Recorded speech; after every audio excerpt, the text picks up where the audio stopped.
Hello viewers, hope you have a quality intelligence once again. Today we will have a beautiful chapter from history. I picked up for you the Vedic Age. The explanation of this age will have three aspects, will be understood in three divisions. The first will be introduction and reference, the second is the early Vedic period, and the third is the later Vedic period. And all these three divisions for the explanation will have a purport and appreciation like we have in Bhagavad Gita. The actions and incidents and events are analyzed and explained and something sort of enlightenment drawn from it. So, let us start with the first aspect of the Vedic age, introduction and reference. To make it very interesting, to make it a little interesting, I will say history has been divided into, before the Vedic age, the history has been divided into, say, the Copper Age, the Bronze Age, the Paleolithic Age, and food and gathering and hunting nomad type of societies. This is little distinct when we come to the Vedic age. It is a beautiful age filled with romance, the romance of intellect, how the mind, the books, and the alphabets communicating a sort of a spiritual domain over the entire landscape, as if heaven has landed and people know the difference between sky and heaven. I will just highlight two stories around the time of the early Vedic period. The first story comes from another part of the land, and the second story comes from the Indian subcontinent. Let us hear the first story. The first story goes like this. There were many common people who wanted to meet God, the Lord Almighty. But according to that time's philosophy or understanding, God lived in heaven. Then how come so many people can reach God? They started making a tower, and they cooperated among themselves when the tower was initially being constructed. Later on, when the tower came to the middle state, there was acute cooperation and an urge to meet Lord Almighty. And then the construction of the tower went upward. When it went upward, there was a discrepancy in their mutual organization. And from cooperation, from interdependence, from working with one another, there was a quarrel, there was a fight, and ultimately they started interacting with each other in such a manner that their fellow men, one another, could not understand each other. So, this tower in the Bible is referred as the Tower of Babel. We start with a language, we speak with our tongue. As long as the language and the tongue has a direct link with the spirit of the mind, communication works. But when the mind is barren, the mind is tired, or say the mind is dead, then the tongue represents only a flapping piece of leather, and there is no communication in it rather than devastation. So, this is one story coming from the early part of the Vedic period, or highlighting the sense of the early Vedic period when people were much more spiritual, they wanted higher enlightenment. But attainment of that enlightenment was through mutual cooperation and harmony, and how that mutual cooperation and harmony disintegrated at a quite an elevated state. Now, let us come to India and find out another such a incident where the mind is above the body, the mind is over the tongue, the mind is over the communication, and mind has a complete belief in the conception of Lord Almighty, because that is where the Vedic age is very different from the rest of the ages. So, the story from India comes like this, the incident of kite flying. Kite flying is a very old ceremony. Still, the tradition of the kite flying is still continuing in our country, but the real story behind the kite flying is rather very interesting. Many people used to fly kites, and while flying kites, they had a goddess with them, and the goddess was already on the planet Earth, living on the land with the people who lived so in a friendly manner and flew kites, interacted with the goddess, and at the same time leading a normal happy life. So, in this context, God has already landed on the planet Earth. So one day what happened? The goddess wished that I should go to heaven and meet my people, meet my family people. So a huge kite was made for the goddess to sit on the paper kite, and it was flown. Though the goddess was heavy and the kite was paper, it's light. But let me tell you, the mind is much more spectacular than science. It is beyond science. It can attribute lightness, it can attribute heaviness, it can attribute anger, irritation and jealousy, which is happening in the now modern civilization. Well, let's go back there. So the heavy goddess was sitting upon the kite, and the kite flew goddess, and it went high up and she reached heaven. And before entering into heaven, she gave a message that on this and this date, or this and this day, I'll again come back to you. With this, the goddess vanished. And that particular day came when goddess was supposed to come down to heaven and live with come down from heaven and live with the people. So the kites were flown, and there were multitudes of kites flying. Then goddess came out from the gate of the heaven, the pearl gate. Pearl gate is called the gate of heaven. So goddess came out from the pearl gate and saw so many kites flying in the sky to welcome her down on the planet, on the land of the enlightened people. Enlightened people, mind it.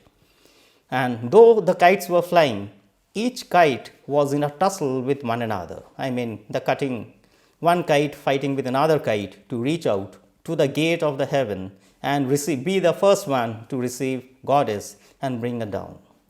Seeing this attitude of the enlightened people, mutually scuffling with one another, goddess sent the message: if my people who love me so much are unable to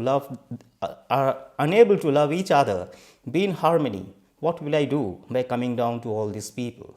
So I'll never get down from this gate of heaven. So till death, we still fly kites, but hoping in one of my kite, goddess will be sitting. But the criteria and the terms and conditions to which goddess wants us to abide by, we are still lacking short. We are still failing in meeting the terms and the conditions. So these are the references of the Vedic period before we get inside the Vedic period. Now, why did I say these references? Because this references dealing with intellect, dealing with books, has a lot of spirit infused in it. When I am speaking a language, when I am doing an action, there has to be another communication through the language, through the action, me detached. Though I am not here, my words have a value. Though I am not here, my personality is a presence, like Mr. Mahatma Gandhi, a totally individual personality. It had grown up from his own family, and it has also grown up in a comprehensive manner from his any circumstantial situations across the globe wherever he has traveled. So this is a man, his language, his spirit and his personality, and the man being detached, yet these are very vibrant and these are very alive. So this itself is a proof how man has the latest technological advancement in himself. So this was the introduction and reference of the Vedic Age. The introduction and the reference of the Vedic Age highlights the intellect and the attachment of the intellect with a spiritual ambience, and how is a failure of that spiritual ambience, yet man continued to prosper, but in a very mundane sense. Now we come to the next part. It is the early Vedic period. The early Vedic period, let's see what is there in the early Vedic period. Let us highlight one date, 1800. 1800 is the date from where starts people coming into India. I mean, in the parts of Afghanistan, the northwestern part of India. From 1800 to 1500 BC, they took a time to settle down. So this was migration of the people who we call Aryans, coming from Central Asia. So after this migration happened, our native civilization, that was Indus Valley civilization, was already on the decline. Maybe there was no war and disharmony, but there maybe must have been epidemics or a disaster coming from the world of nature. So, when we don't live in harmony, though we are not fighting, though we are not aggressive, the Super or Almighty knows how to eliminate such a community that is expected to expand. So, on the decline of the Indus Valley civilization, we have the people of another part of the world, another part of the continent migrating into the northwestern part of India. They are called the Aryans. So, 1800 to 1500 was the time for them to be on the move, and from 1500 to 1000 is the word given to this time period is given the word the Vedic Age. Now, you can understand from 1800 to 1500 was the migration with the sole objective of survival, nothing like war and violence. As a result, moment survival happened, moment the basic needs were fulfilled, the intellect, the polishing of the intellect was the next objective of the people who were settling down. So, from being a farmer, from toiling with the soil, from being in the labor form, immediately graduating to a level matching the spirit and intellect. So, 1800 to 1500 was the movement of the people and getting adjusted with the soil, with the climate and the ambience, the environment, and from 1500 to 1000 is the spark of the intellect, the Vedic period. The Vedic period, here starts the early Vedic period. The first Veda, the oldest Veda is the Rig Veda. Naturally, the Rig Veda will have less of the Bhagavad Gita's aggressiveness. Bhagavad Gita comes in the part of Mahabharata, which is the later part of the Vedas, and where we find a lot of actions, yet the spirit and the harmony and the immortality is getting highly detached or highly getting buried on the vibrancy, on the stridence of the aggressive actions. So, the early Rig Veda, the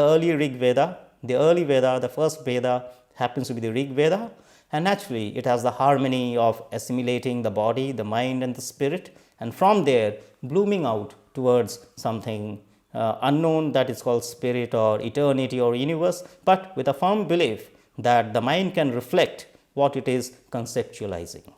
So, this was the starting of the beautiful Vedic, a romance of life, a romance of spirit, a romance of immortality, starting from 1500 to 1000, the early Vedic period.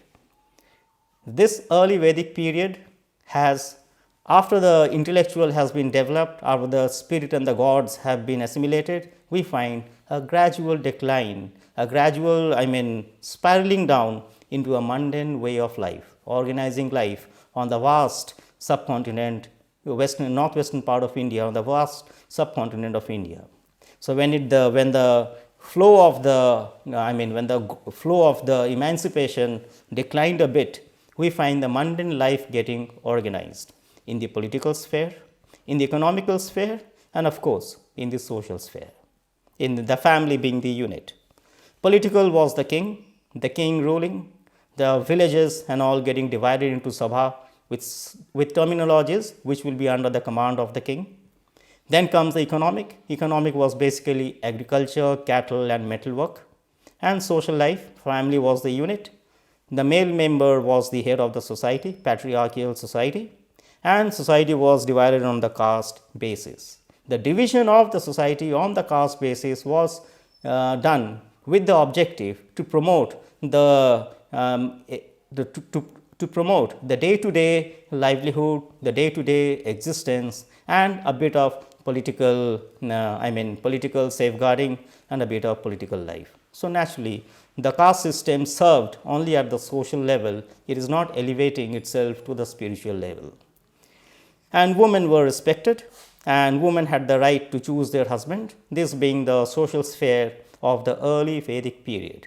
Political domain was under the king, economy was agriculture, cattle and metalwork, social life was family was the unit, male member was the head of the family.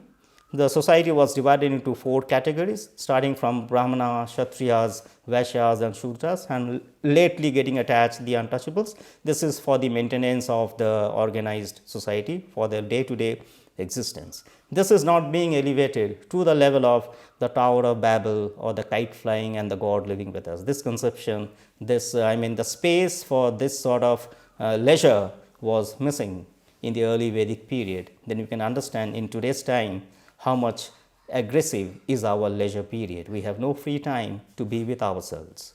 So, this was the early Vedic period.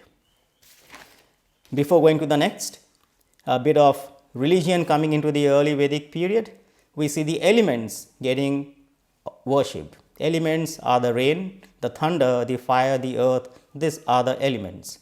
These are being worshipped, temples and shrines being constructed for the worship of this rain, thunder, fire, earth. These are the elements. But you will see, when it comes to religion, even early Vedic period is a step down, from the higher achievement of the spirituality. Though they are worshipping the elements, that is where the planet Earth is existing with the elements. But though they are worshipping the elements, they are unable to break through like a spaceship from these elements and capture the universe into a nutshell. Why? Because worshipping these elements, the rain, thunder, all the gods being assigned, a typical name of the gods being assigned to these elements, this worship is further falling down into something called rituals and sacrifice. Sacrifice is, of course, the animals. So, this is where we find the higher reachability of the mind and coming out of the chemistry of the elements and fusing with the supernova has turned out to be a failure.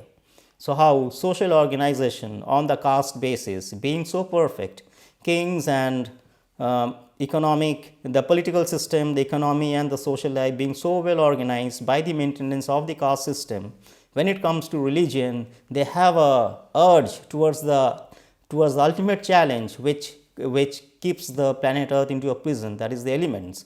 But from those elements, earth, water, rain, thunder, they are unable to melt or evolve or simply magically transform into a peculiar universal entity.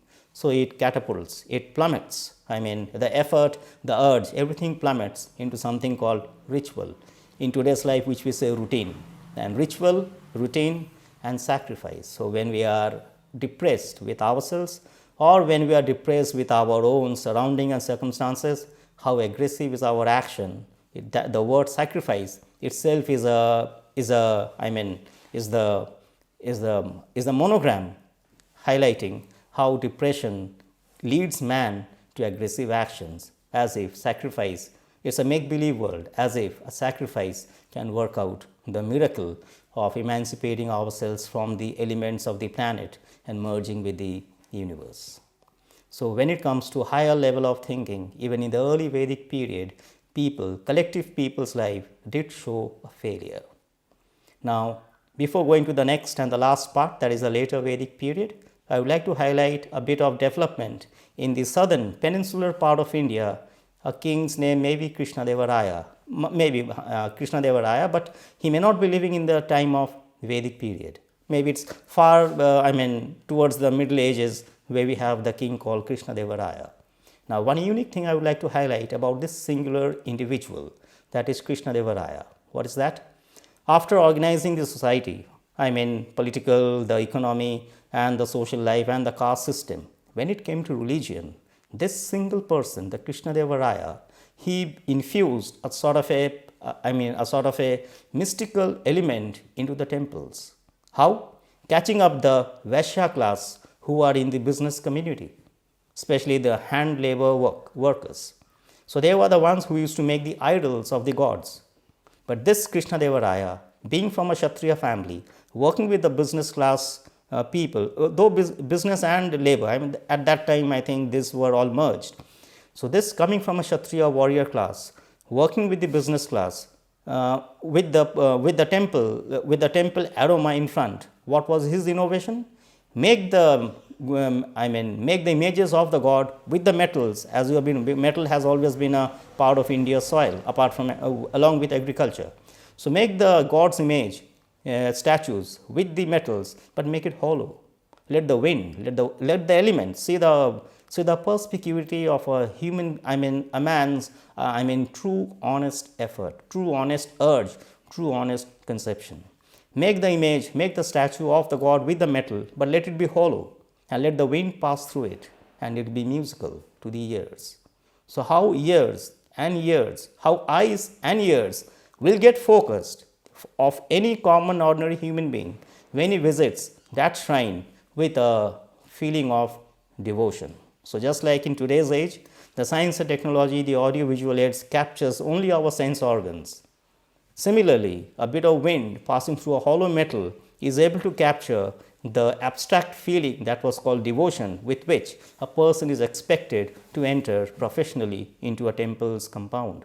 So, that was a singular achievement of a king called Krishnadeva.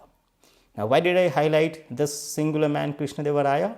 Because by the end of the Vedic age, we will not find any collective people, we will find certain individuals who have, though living in the later Vedic period, but capturing the Rig Vedas, the early Vedic period's essence, and moving out from the soil of India. That is yet to come, that will come towards the last part of the later Vedic period. So, this was the earlier part of the Vedic period, where political, economic and social life and family was organized, and from there life became aggressive, and when it went to religion, they had a conception of the elements, yet the people did not fly out from the elements and reach out to the eternity. It collapsed into the religion, the ideologies collapsed into rituals and sacrifices. That was it. With this, the early Vedic period comes to an end. Now we come to the later Vedic period, 1000 to 600 BC. The time period is a change. The time is showing there is a change between the early Vedic period. There is a change in the with the early and the later Vedic period. There is a change. There is a change in the Vedic period. Though same people are living, the same society is existing, the name of the same country is there. Then what is the change? Where is the change? The change is in the action. The action has become aggressive. People have become more mundane.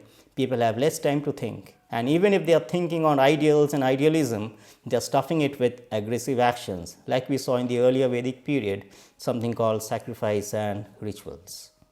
People like Krishnadeva are yet to come and normalize it to the level of divinity. They are yet to come towards the end, when blindness has taken over. What a miracle happening again among the collective people who have accepted a type of a society for the hundreds and thousands of years, yet one single individual is able to wipe out this solid foundation on which society is laid. Now, the later Vedic period, same thing, the political structure, the economical structure, the social structure and the family structure. Here, though the structure is same, matching with the early Vedic period, then what is the difference? The aggressiveness is the difference. The king is the head of the village.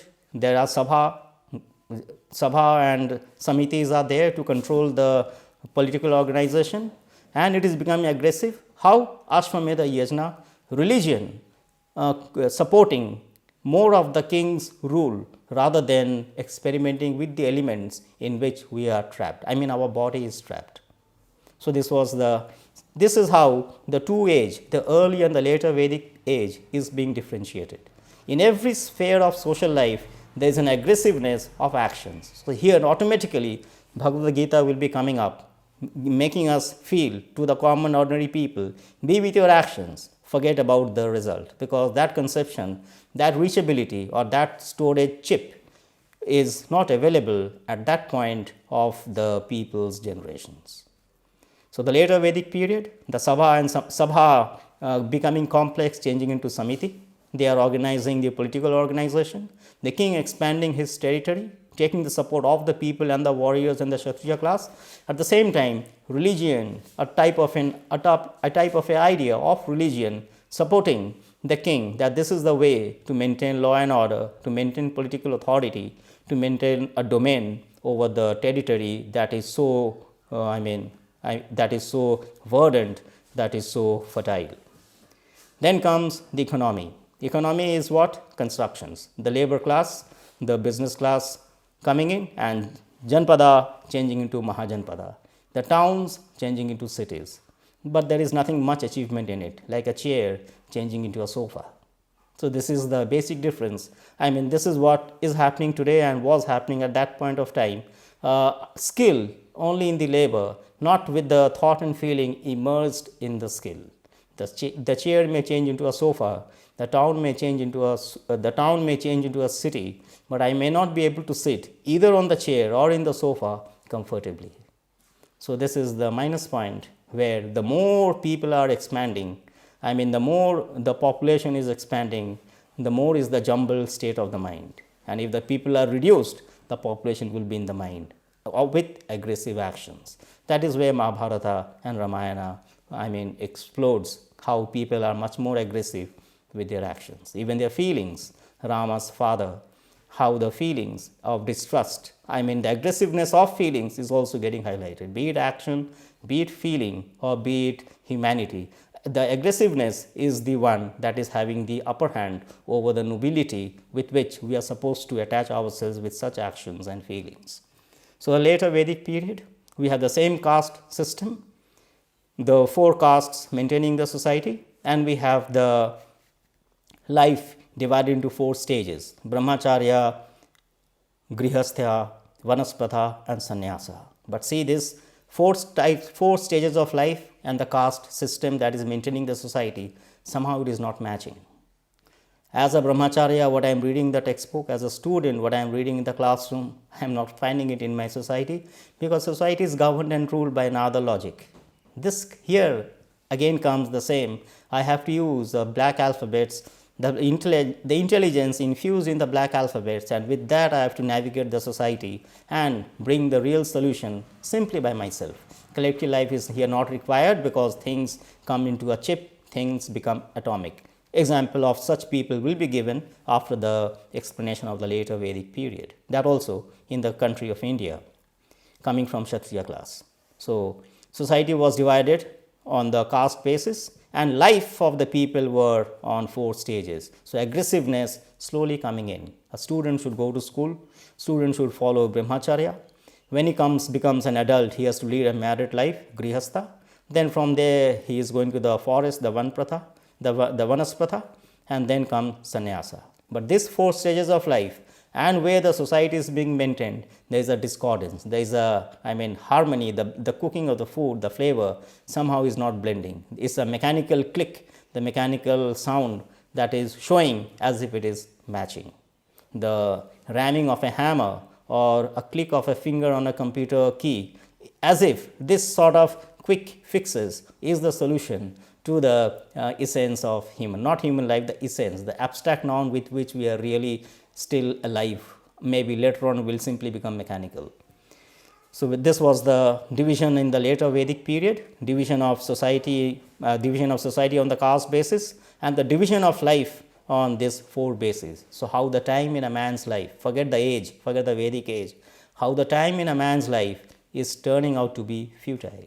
So, whenever a person is going to a sannyasa period, he is totally depressed, what I have done with my life, and there is a retrospection, what should I have done, what I should not have done, and the action which was aggressive when he was a young man, the action in which he was living, which was so aggressive as a young man, in his old age, it becomes a moist, shapeless sort of a lump with no intelligence in it. So, this was the later Vedic period, kings dominating the territories, taxes are being collected. So, there is a strident, there is a sort of a force being applied in every walk of human life. And at that moment, if you go for skilled labor, a chair changing into sofa, or a town, Janpada changing into a big city, Mahajanpada, though it may change, but people, forget the people, the life, the common life will never have a respect, will never have a love, will never have an affection. It will only be attached and detached and reunited with the hammering or with the clicks, as if these are the ultimate authority over life. Forget people, because people are useless, people are not considered when it comes to hammers and clicks. So, with this, again we come to religion, with which Vedic age is always attached with. Religion is having the same thing, like the same elements being worshipped, but it is accentuated by what? Rituals and sacrifice. Though rituals and sacrifice are there, a bit of philosophy coming in, but philosophy is being submerged by rituals and sacrifice. This is where the later Vedic period comes to an end.